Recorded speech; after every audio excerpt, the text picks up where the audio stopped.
नमस्कार मित्रहो, मी डॉक्टर ओंकार काजळे आंबेगाव तालुका medical practitioner असोसिएशनच्या माध्यमातून वेगवेगळ्या आजारांबद्दलची माहिती लोकांपर्यंत पोहोचवण्यासाठी जो आम्ही उपक्रम चालू केला आहे, त्याच अनुषंगाने आज वर्ल्ड होमिओपॅथिक डे आहे।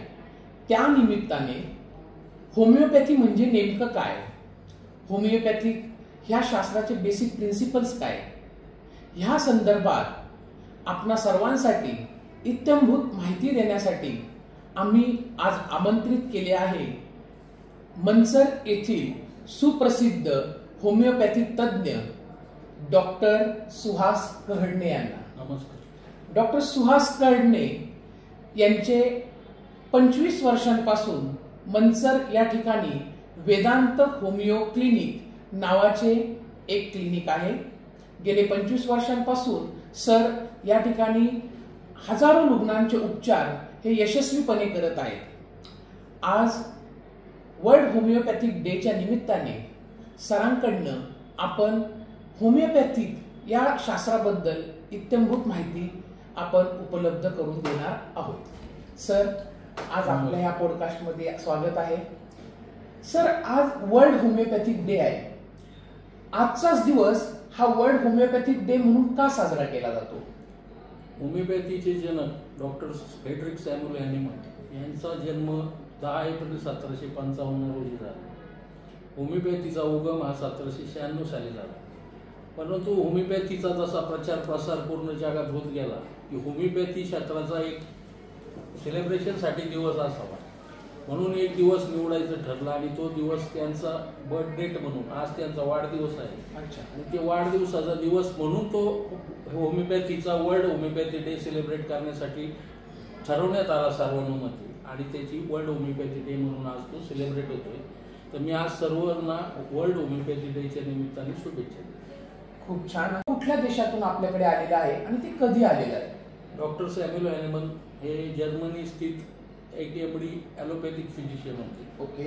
आणि ते सुरुवातीला ॲलोपॅथीचीच प्रॅक्टिस करत होते। बऱ्याच वर्षी ॲलोपॅथीची प्रॅक्टिस करत असताना त्यांच्या काही गोष्टी लक्षात आल्या की वारंवार होणारे आजार, वारंवार होणारे कंप्लेंट्स, वारंवार एखादीच कंप्लेंट औषध देऊन सुद्धा बरी नाही होत, तीच कंप्लेंट घेऊन लोक येतात। त्यांचं मन विचलित होत होतं। त्यांना वाटत होतं की याच्यात काहीतरी अजून सुधारणा होणे गरजेचं आहे जेणेकरून पेशंटला रिलीफ मिळेल।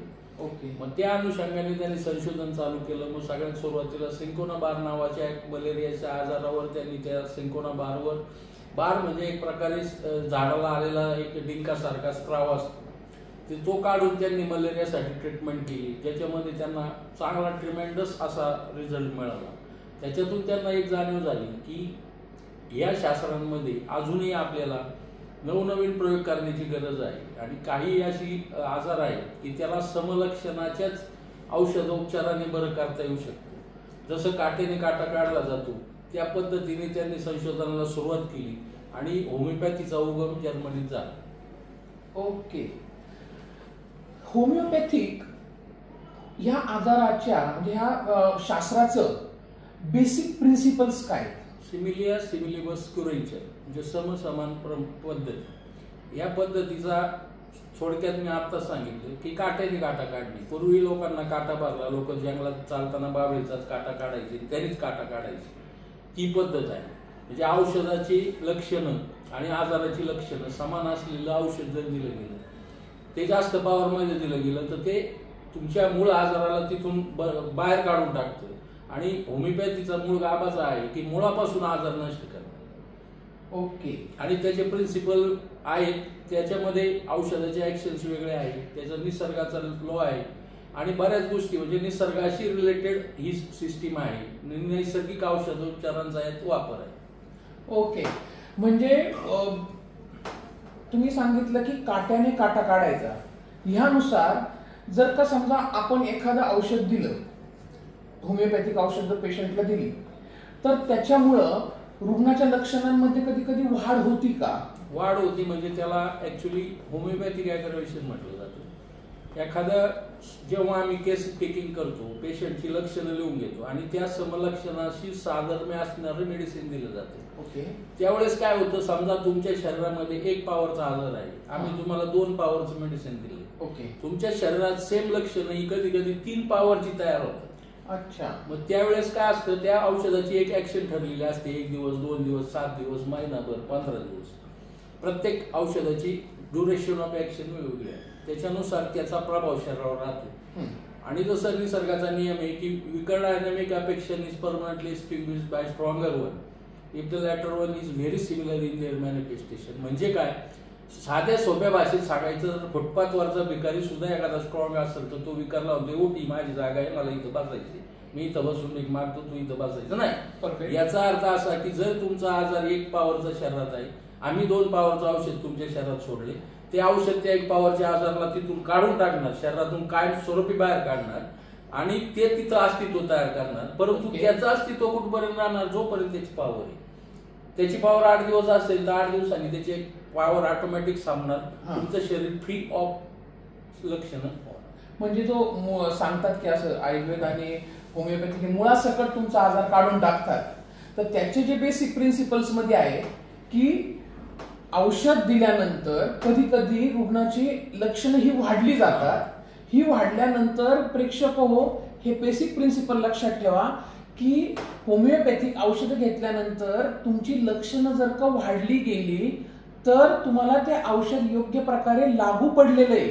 तुम्ही त्याच्यासाठी घाबरून जायचं नाहीये, तर ते औषध कंटिन्यू करायचंय, तुमच्या डॉक्टरांचा सल्ला घ्यायचा आहे, मधीच ते औषध बंद करायचं नाही. हे बेसिक गोष्ट प्रेक्षकांपर्यंत पोहोचवणं गरजेचं आहे. त्याच्यात सुधारणा करतो थोडी. आमचे मेडिसिन तुमच्या व्हायटल फोर्सवर ऍक्ट करतात. म्हणजे आपण जे म्हणतो इम्युनिटी आता जे आपण म्हणतो कोविडमध्ये त्याचा अत्यंत इम्युनिटीचा शब्द आता सगळीकडे वापरला जातो, व्हायरल आजार अमुक. आमचं मेडिसिन पहिलं व्हायटल फोर्स म्हणजे शरीरातली इम्युनिटी पॉवर इन्फ्लुएन्स करण्याचं काम करतं. परफेक्ट. इम्युनिटी वाढल्यानंतर ती इम्युनिटी त्या आजाराबरोबर लढण्यासाठी तुमचं शरीर सक्षम होतं. ओके. त्याच्यामुळं कधी कधी लक्षणांमध्ये थोडेफार चेंजेस होतात. कधी कधी काय होतं की पूर्वी एखाद्याला त्वचेचा आजार आहे, त्याने त्या मलम लावून तो आजार समजा शरीरात आतमध्ये गेलेला आहे. बरोबर.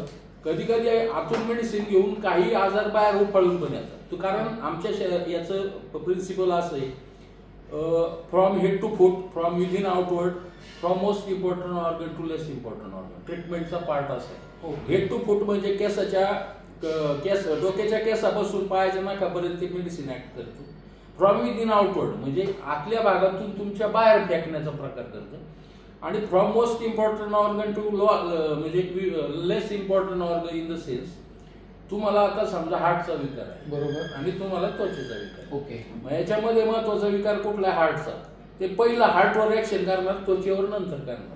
म्हणजे असं असतं का की एकच औषध सगळ्यावरती चालतं. परंतु एक औषध जरी चालत असलं तर ते आम्ही केस टेकिंगच्या हिशोबावर देत असतो. केस टेकिंग घेताना त्याच्यात मेंटल प्लेनची लक्षणं असतात. तुमची फिजिकल म्हणजे तुमची लक्षणं काय आहे, तुमची मानसिक काय आहे, तुम्हाला झोप लागते का, तुम्हाला स्वप्न काय पडतात, तुमचा स्वभाव कसा आहे, तुमचे आहार विहार, तुमचं रोजचं डेली रुटीन, या सगळ्याचा अभ्यास करून, त्याचबरोबर तुम्हाला होत असलेला त्रास, त्याची लक्षणं, या सगळ्याचा अभ्यास करून आम्ही समान पद्धतीने म्हणजे सिमिली मस्क्युलेचरचा अवलंब करून डॉक्टरीन ऑफ सिंगल रेमेडी म्हणजे कमी औषध, डॉक्टरीन ऑफ मिनिमम डोस म्हणजे सगळ्यात कमी औषध देऊन आम्ही तो आजार बरा करण्याचा प्रयत्न करत असतो. परंतु यासाठी मी सगळ्यात मोठा जो तुम्हाला सजेस्ट करतोय तो विषय असा आहे, केस टेकिंग आमच्या दृष्टीने महत्वाची. आणि केस टेकिंग मध्ये रुग्णाने त्याची लक्षणं न लपवता सांगणे गरजेचं आहे.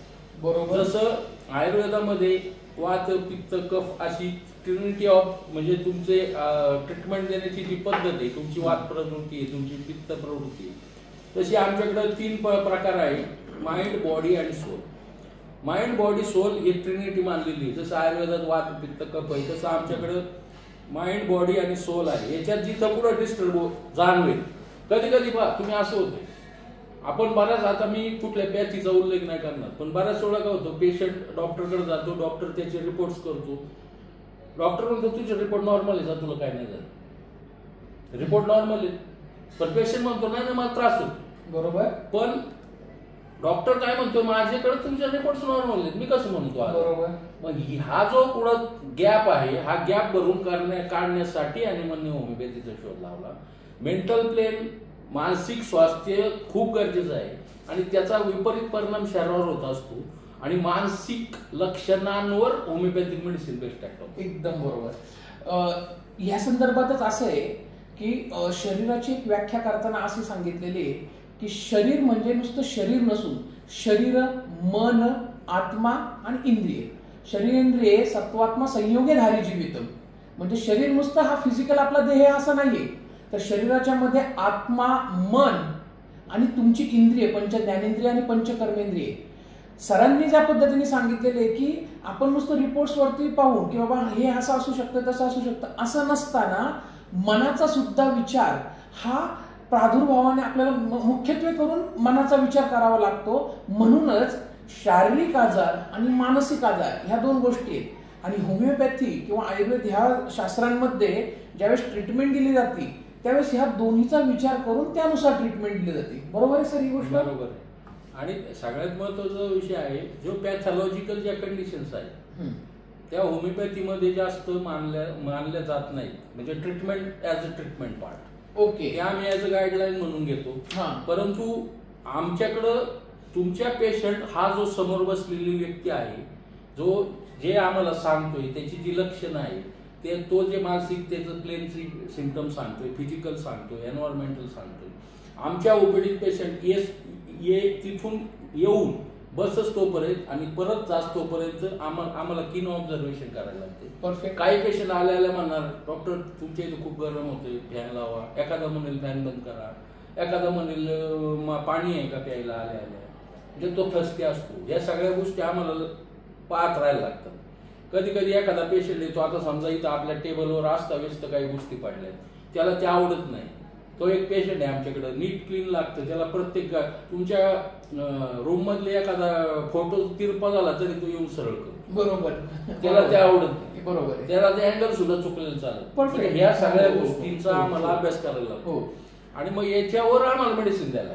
आणि मग होतं काय की बऱ्याच वेळा ग्रामीण भागात प्रॅक्टिस करताना लोकांचा आता एखाद्याचा गुडघा दुखतोय, गुडघा सुजलाय आणि आम्ही मेंटल प्लेनवर गेलो, तुम्हाला झोप येते का, तुम्हाला स्वप्न काय पडतात, तुम्हाला रात्री भीती वाटते का, तुम्ही उठता का, तुम्ही रात्री उठून दरवाजाची खिडक्या दारे चेक करता का, तुम्हाला चोरांची भीती वाटते का, तुम्ही कोट खाली रात्री चेक करता का, कोणी लपले का. लोकांना ते कधी कधी वेगळं वाटतं. आणि कधी कधी असं होतं, आम्ही हिस्ट्री घेत असतो, आम्हाला एकदा एखादं मेडिसिन डायरेक्ट झालं की याचं मेडिसिन बाबा हे असू शकतं. पुढची लक्षणं आम्ही सांगतो की तुम्हाला हे होते का ते होते का, कारण पेशंट अजून बोलत नाही तेवढं इग्नोरन्स नसलं. बरोबर. त्यांना असं वाटतं हे बाहेरचं पाहतात का काय,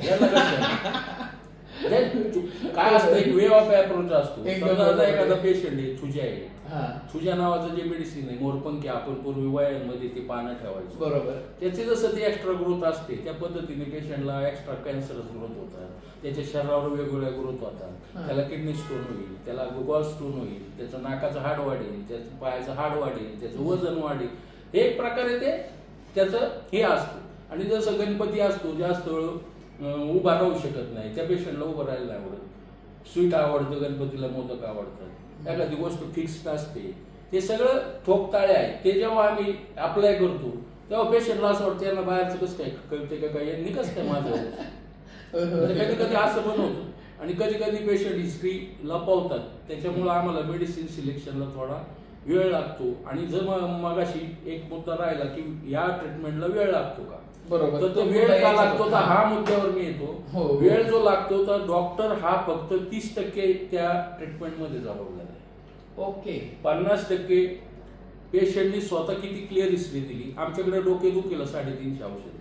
तुमचं उजव्या बाजूला डोकं दुखलं वेगळं औषध, तुमचं डाव्या बाजूला दुखलं वेगळं औषध, तुमचं ठणकल्यासारखं दुखलं वेगळं औषध, तुम्हाला असं वाटतंय डोकं बांधून ठेवावं वेगळं औषध, तुम्हाला असं वाटतंय मी ट्यूबलाईटच्या खालीच बसलो मगच डोकं दुखतंय वेगळं औषध, तुम्हाला असं वाटतंय मी विचार केल्यावरच डोकं दुखते. आणि हे लोकांना माहीत नसतं. ते जेव्हा आम्ही एखाद्या सखोल विचारायला जातो त्यांना ते कधी कधी काही ग्रामीण भागातल्या पेशंटला वेगळं वाटतं.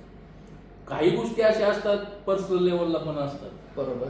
तुमचं काय कुठं प्रेमभंग झालाय का, तुमच्या लग्नात तुम्हाला कुठं डिसअपॉइंटेड झालंय का, लव ब्रेक झालाय का, या गोष्टीचा त्यांच्या भविष्यातल्या गोष्टींवर त्याचा इफेक्ट असतो. मानसिकरित्या त्याचे सिम्पटम दाबल्यामुळे त्याला त्वचेचे आजार झालेले असतात, त्याला सोरायसिस होतो, त्याला एखादा एक्झिमा होतो जो बराच होत नाही.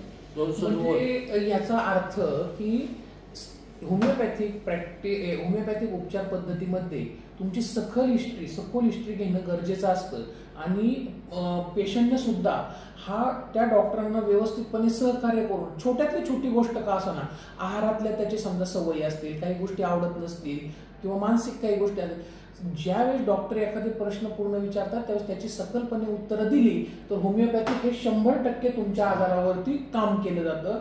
हे याच्यानुसार आपला निष्कर्ष निघतो. आणि आता जर तुम्ही पाहिलं असेल की जेव्हा जेव्हा या जगावर संकट आलं, आज वर्ल्ड होमिओपॅथी डे म्हणून मी सांगतो, काला आजार आला, मंकी पॉक्स आला, स्वाईन फ्लू आला, आता कोरोना आला, याच्यात तेव्हा जेव्हा असं मोठं जिनस इपिडेमिकस देण्याची वेळ येते.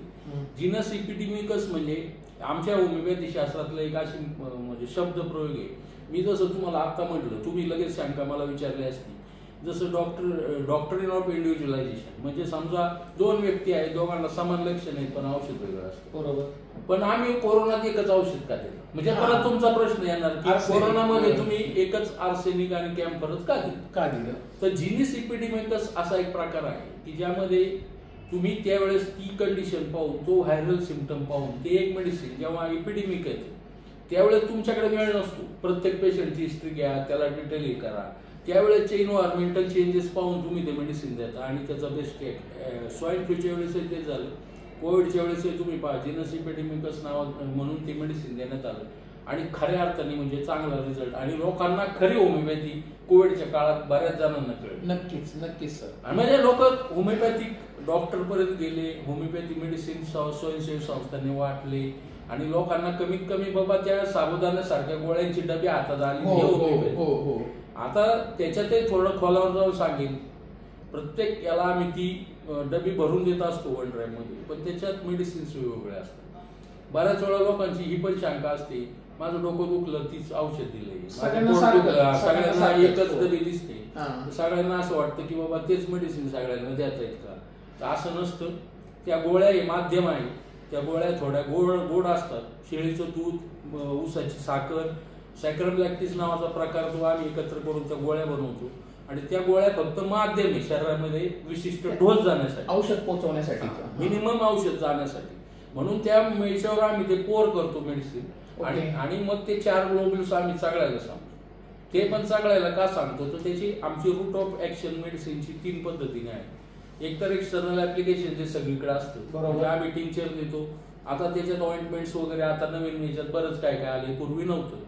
लिनिमेंट्स लावतो किंवा ओरली घेतो, ते ओरली हायचे, प्लस इनहेलेशन. परत नवीन आता इनहेलेशन पण आहे पूर्वीपासूनच. तुम्ही हे मेडिसिन इनहेल केलं तरी तुमच्या याच्यात त्याची ऍक्शन चालू. म्हणून आम्ही काय करतो की कॅम्फरचे मध्ये आपण दिलं कोविडच्या काळात, तर त्या आम्ही त्या होमिओपॅथिक मेडिसिनच्या त्या रॅक मध्ये ठेवत नाही, कॅम्फर बाजूला ठेवतो. ते तिथं ठेवलं तर त्या बाकीच्या औषधांचे ऍक्शन स्लो. अरे बाप. आणि पथ्य जर म्हणाल मेडिसिन घेत असताना तर एवढी काही पथ्य होमिओपॅथीत नसतात. कच्चा कांदा खायचा नसतो, कच्चा लसूण खायचा नसतो, कॉफी प्यायची नसते, अत्तर लावायची नसते. अरे बाप. आता म्हटलं, आता जे मी तुम्हाला म्हटलं इनहेलेशन थेरपी सांगतो, समजा त्याला ॲलर्जिक रायनायटिस आणि त्याला आम्ही मेडिसिन देतोय, तो खातोय आणि त्याला रिकव्हरीच होत.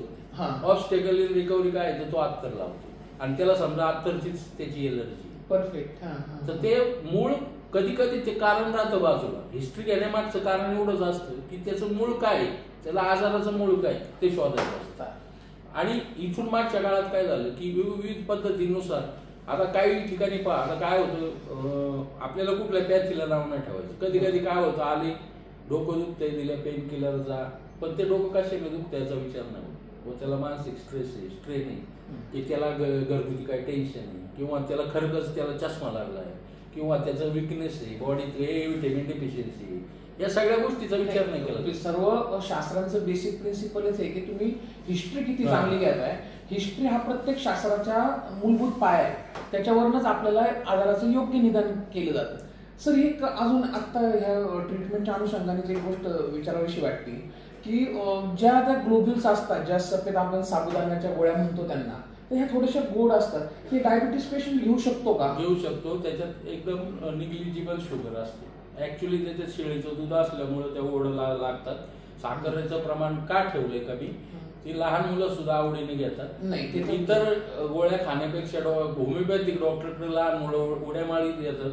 याचं कारण असं, एक तर पहिली गोष्ट इंजेक्शन नसतं, दुसरी गोष्ट गोड गोळ्या भेटतात, म्हणून ते ऍक्च्युली येतात. आणि ऍक्च्युली ते कॅरी करायला सोयीस्कर आहे आणि डोस कमी असल्यामुळे शरीराला त्रासदायक नाही. आता ह्या अनुषंगाने एक अजून प्रश्न की असं समाजामध्ये असं सांगितलं जातं की होमिओपॅथिक औषधांची ऍक्शन किंवा आजार हा लवकर बरा होत नाही, खूप दिवस तो चालत राहतो, तर हे सत्य आहे का? याच्यामध्ये काही चुकीच्या गोष्टी? तेच आता तुम्हाला सांगितलं, ॲलोपॅथिक औषधांसारखेच होमिओपॅथिक मेडिसिन सुद्धा फास्ट ऍक्ट करतात. पण मी जे मगाशी सांगितलं याच्यात 3 गोष्टी महत्वाच्या आहेत.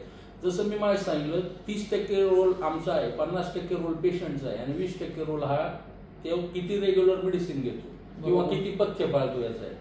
हिस्ट्री घेताना त्यांनी जर आम्हाला योग्य हिस्ट्री दिली नाही, त्याचं डाव्या बाजूला डोकं दुखतंय, तो जर आम्हाला उजवाच बाजू सांगत बसला किंवा त्याने आमच्याकडून मेडिसिन चुकीचं जातं. बरोबर, मेडिसिन चुकीचं गेलं, घेण्याची पद्धत चुकली, बरोबर, त्यांनी पथ्य पाळली नाही किंवा त्याचा जो पॉझिटिव्ह फॅक्टर आहे, ज्या गोष्टीमुळे त्याचं डोकं दुखते वारंवार, तो त्याने तो टाळला नाही, तर ट्रीटमेंटमध्ये डिले होतो. आणि जर तुम्ही तुमचे स्नॅपशॉट म्हणजे तुम्ही क्लिअर हिस्ट्री दिली, क्लिअर मेडिसिन घेतलं, क्लिअर घेतलं, तर लवकरात लवकर बरे झालेली सुद्धा उदाहरणं माझ्याकडे आहेत. आता सर एक अजून या डोसेजच्या संदर्भातच एक गोष्ट आहे की तुम्ही ज्या गोळ्या देतात त्याच्यामध्ये असं सांगितलं जातं की 4 गोळ्या घ्या, 5 गोळ्या घ्या, परंतु काही काही लोकांना त्या गोळ्या खूप आवडतात.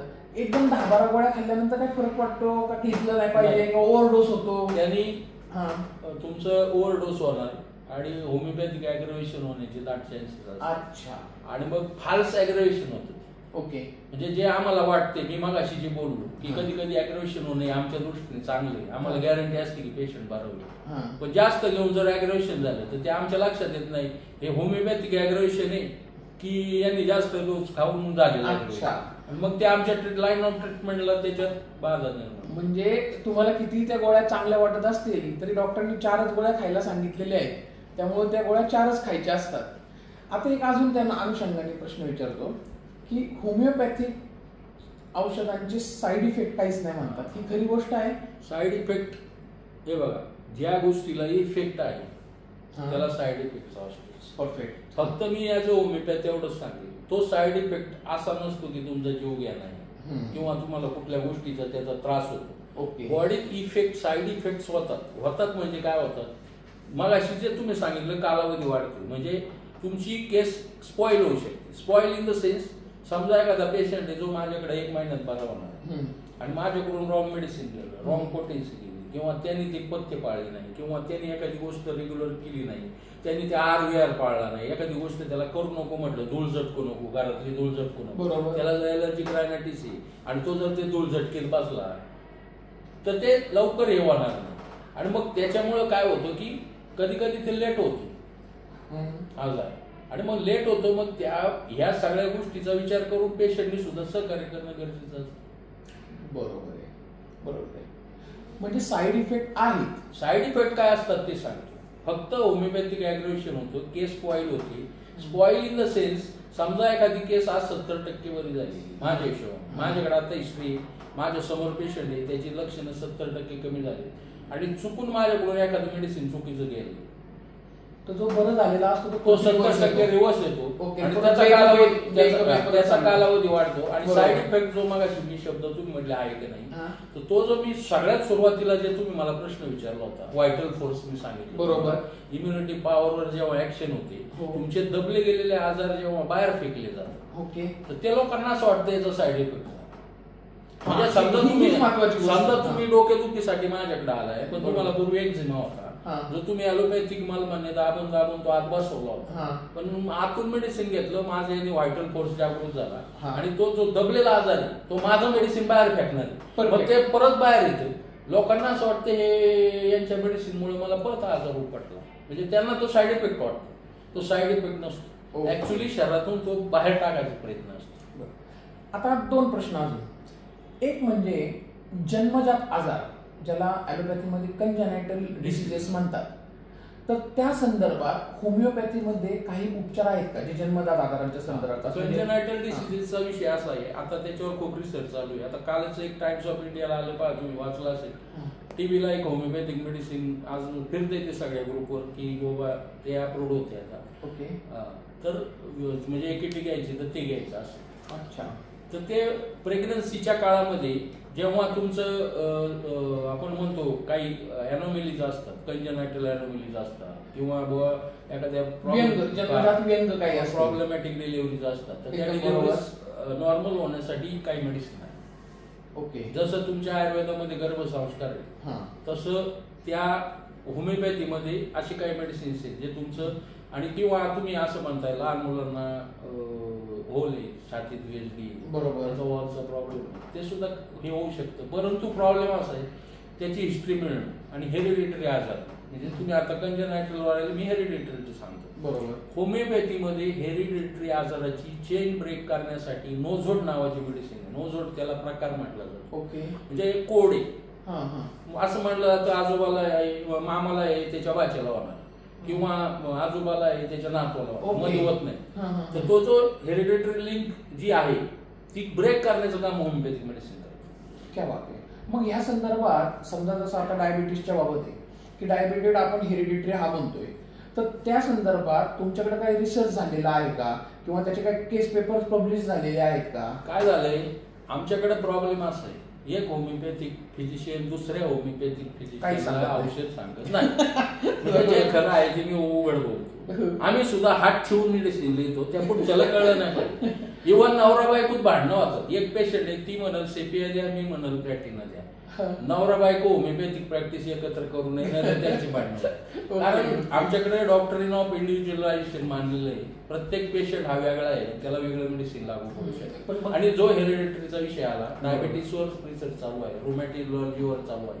आणि थोडक्यात सांगायचं तर तुम्ही एक गोष्ट मी आता थोडक्यात सांगून आपण थोड्या महत्वाच्या मुद्द्यावरून ट्विट करू. आनंद पिक्चर पाहिला असेल तुम्ही सांगा. पाहिलाय.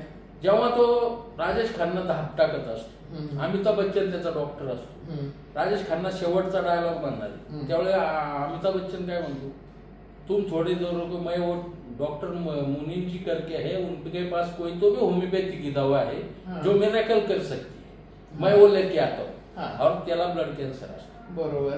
तर त्या काळी जो पिक्चर 75ला रिलीज झालाय तेव्हा आपल्यातल्या बऱ्याच जणांचे जन्मही झाले नव्हते. तेव्हा होमिओपॅथीचा उल्लेख आहे आणि लोकांना माहिती आहे, परंतु लोक धजवत नव्हती, कारण ती ट्रीटमेंट ग्रामीण भागापर्यंत आलेली नव्हती. तुमच्या नशिबाने आता ग्रामीण भागात सुद्धा होमिओपॅथिक कन्सल्टंट आलेले. पूर्वी होमिओपॅथी करणारे ठराविक होते, पुण्यात होते, मुंबईला होते, लोकांना ते तिथपर्यंत पोहोचता येत नव्हतं. आता तुमचं नशीब चांगलं आहे, कॅन्सर, डायबिटीस सगळ्यावर होमिओपॅथिक मेडिसिन बेस्ट ऍक्ट करतात.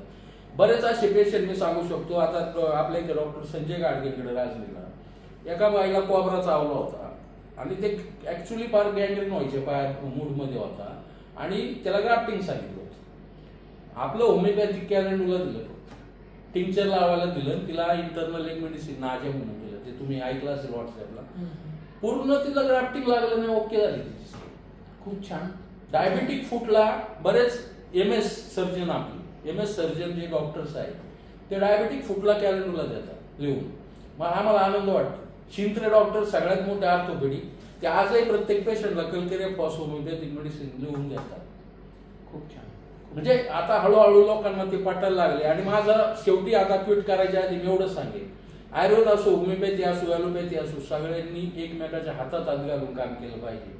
जिथं तुम्ही पुढं तिथं तुम्हाला असं जाणवतंय की बाबा इथं आपल्याच्या रिझल्ट येत नाही, तिथं दुसऱ्याला संधी दिली पाहिजे. साधी गोष्ट सांगतो, जिथं सर्जरी संपते तिथं होमिओपॅथी सुरू होते, आणि जिथं होमिओपॅथी संपते तिथं सर्जरी चालू होते. असं मी का म्हणतो, एखादा पेशंट पहा, त्याला किडनी स्टोन झाला, तुम्ही त्याचं लिथोट्रिप्सी करा, त्याचा काढून टाका, ऑपरेट करा, त्याला परत होतो रिकरन्स. तो परत होऊ नये म्हणून ॲलोपॅथीकडे मेडिसिन नाही. बरोबर. ते होमिओपॅथीकडे. पण जर स्टोन मोठा आहे, त्याचा युरेटरची साईज बारीक आहे, आम्ही म्हणलो नाही पाडू पाडू पाडू, त्याच्या किडन्या फेल होतोवर आम्ही पेशंट दाबून धरणं ते पण चुकीचं आहे. एकदम वेळ आली तर आम्ही त्याला सांगितलं पाहिजे की जा तू सर्जरी कर आणि परत माझ्याकडे. एकदम बरोबर. हा मेसेज हा आणि प्रेक्षक सगळ्यांनी एकमेकाच्या हातात हात घालून इथून पुढची ट्रीटमेंट केली. एकदम सर. तिन्ही पॅथींनी एकत्र राहून इथून पुढं या समाजाचं आपण आरोग्य सुधारलं पाहिजे. मग त्यात होमिओपॅथी असेल, आयुर्वेद असेल, ॲलोपॅथी असेल, कुठलीही पॅथी कमी नाही. एवढं बोलतो आणि आज मी परत एकदा वर्ल्ड दिनाचे होमिओपॅथी दिनाच्या शुभेच्छा देतो. आणि सगळ्यांनी होमिओपॅथिक औषधशास्त्राचा अवलंब करा. तुमचे जुनाट आजार असतील बिंदास या, आम्हाला एक संधी देऊन पहा. बऱ्याच वेळा पेशंट आमच्याकडे येतो, त्याच्या सगळ्या पिशवीत रिपोर्ट असतात. आमच्याकडे तो डायग्नोसिस घेऊन आलेला असतो की मला हे झालेलं आहे, परंतु आमच्याकडे डायग्नोसिस होमिओपॅथी दृष्टीने नसतं. आम्हाला आमच्या हिस्ट्रीवरच मेडिसिन द्यायला लागतात. पेशंटनी एवढा जरी जाण ठेवली आणि आम्हाला संधी दिली तर आम्ही नक्कीच तुम्हाला आरोग्य सेवा देण्याचा प्रयत्न करू. मी माझ्या होमिओपॅथिक बांधवांना, होमिओपॅथिक पेशंटला आणि माझ्या सर्व मित्रांना आणि आज डॉक्टर ओंकार काजळेंनी जी माझी होमिओपॅथी दिवसाची वर्ल्ड होमिओपॅथी डेच्या निमित्ताने मुलाखत घेऊन समाजापुढे होमिओपॅथी काय आहे हा नेण्याचा जो उपक्रम आपल्या असोसिएशन आंबेगाव तालुका मेडिकल प्रॅक्टिशनर असोसिएशनने जो केला त्याला मी शुभेच्छा देतो आणि थांबतो. धन्यवाद. Thank you sir. सगळ्यात महत्त्वाचं सरांनी शेवटचा मुद्दा जो सांगितला की प्रत्येक शास्त्राला ह्या कुठेतरी मर्यादा आहेत. ॲलोपॅथी, आयुर्वेद आणि होमिओपॅथी ह्या तिन्ही शास्त्रांचे हे ठिकाणी शास्त्र हे खूप मोठं असतं. तर ह्या शास्त्राला हातात हात घालून ज्या ठिकाणी ज्या पॅथीमध्ये जिथं चांगले उपचार आहेत त्या ठिकाणी आपण पेशंट्सला गाईड करणं हाच आमच्या आंबेगाव तालुका मेडिकल प्रॅक्टिशनर असोसिएशनचा हाच उद्देश आहे की आमचे पेशंट हे नीट व्हावे, त्यांना योग्य सुविधा मिळावी. त्यांच्या सेवेसाठी आंबेगाव तालुका मेडिकल प्रॅक्टिशनर असोसिएशन ही नेहमी तुमच्या सेवेमध्ये उपलब्ध आहोत आणि अजूनही भविष्यात वेगवेगळ्या आजारांच्या बद्दल आम्ही अशीच माहिती घेऊन आपल्या समोर येत जाऊ. नमस्कार. जय हिंद, जय महाराष्ट्र. अशाच माहितीपूर्ण व्हिडिओसाठी आमच्या ATMPA ह्या चॅनलला लाईक करा, शेअर करा आणि सबस्क्राईब करा आणि बेल आयकॉन दाबा. म्हणजे आपणास पुढच्या गोष्टींचे अपडेट्स येत राहतील.